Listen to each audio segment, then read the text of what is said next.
In this video, let us take an example based on the theorem that we have done. This example is solved in a similar way as we have proved the previous theorem, that is, one and only one circle passes through given three non-collinear points.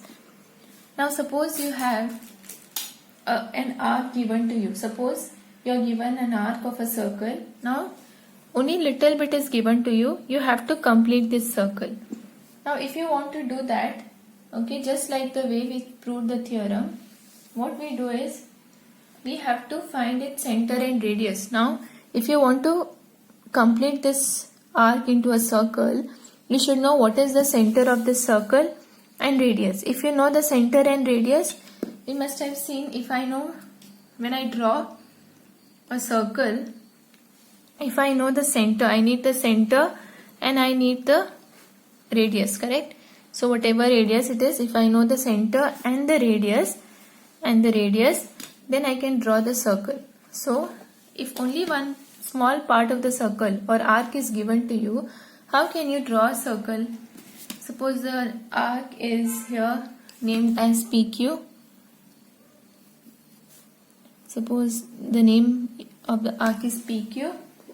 Then what you have to do is, to draw this, let us take a point R on the arc. So let us take a point. See, now what we are doing, we know the theorem that if you have three non-collinear points, you can draw a circle passing through the non-collinear points, correct? So now here I have 2 points. So let me take another point. Now this point that I am taking should not lie in the same line as P and Q, correct?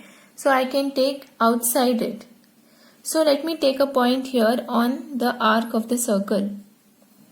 Okay, so now you have, if you don't consider this arc, you know you have three non-collinear points, P, R and Q. Okay, so let us join, like how we proved the theorem. Let us join these two points. Okay, points P and R and points R and Q. So this is your first step. Correct? Next, what you had to do? Next, you have to draw perpendicular bisectors of PR and RQ. So let us take first PR. Now you take little more than half the distance or length of PR, and then you draw an arc up and below.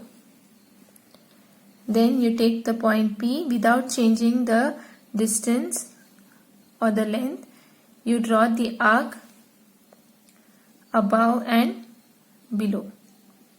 So you are cutting the first arc. Then you have to find the point of intersection and join these two points with the line segment. So this is a perpendicular bisector of PQ. Now again similarly we'll find the perpendicular bisector of R and Q. So you have to take little more than half. Draw an arc above and draw below. Then take this point R. Draw one arc above and draw one arc below. Then you got these 2 points here. Then you join these 2 points. Okay, now you must be wondering, ma'am, this is not meeting, this is not intersecting. Now where you will find the point of intersection? Now you know these are two non-parallel lines, correct? So they have to intersect somewhere. So suppose I extend this line above and this line also, if I extend that above, you can see these two lines are intersecting at this point, correct? So these two lines are intersecting at this point.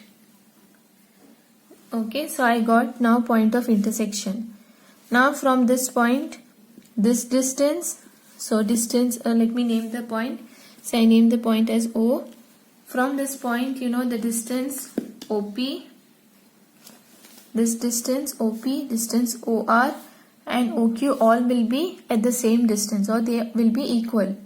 Distance OP, OR and OQ will be equal, correct? So I can take any one of them as the radius because all three are same, and draw a circle. So now I'll take this as the radius. So this is my radius and I will complete the circle. Okay. So you can see, if you are given an arc of a circle, then how can you complete the circle? Suppose you have an example of this type where arc of a circle is given. Then what you do, you know the theorem that if you have three non-collinear points, then you can draw one circle passing through all the 3 points. So now since the arc, only 2 points, you take any third point on the arc. So this is your arc. So I took the third point on the arc. Then I named the point as PRQ. Then I join the points PR and RQ with the line segment. Next, what I do is I draw a perpendicular bisector of PQ. I have not named, so you can name as this as AB and this as CD you can name.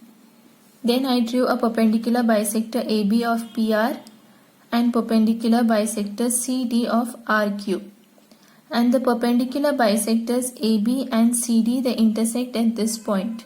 Means they meet. If they don't intersect, you can extend the two lines. They will meet somewhere because they are two non-parallel lines. If you have parallel lines, they will not intersect anywhere. Since these two are non-parallel lines, they have to intersect somewhere. So you extend the line and you see where they intersect. So you can see they intersect at this point. So after they intersect, you find the point of intersection of the two perpendicular bisectors. You keep your compass on point of intersection O. And as I told you, this distance OP, OR and OQ all will be same. So keeping that as a radius, you draw the circle. Okay. You can see when you do that, you will get the circle passing through all 3 points. That is how the theorem was proved. So similarly, you have taken an arc or given an arc of circle, you have drawn the circle using the same concept.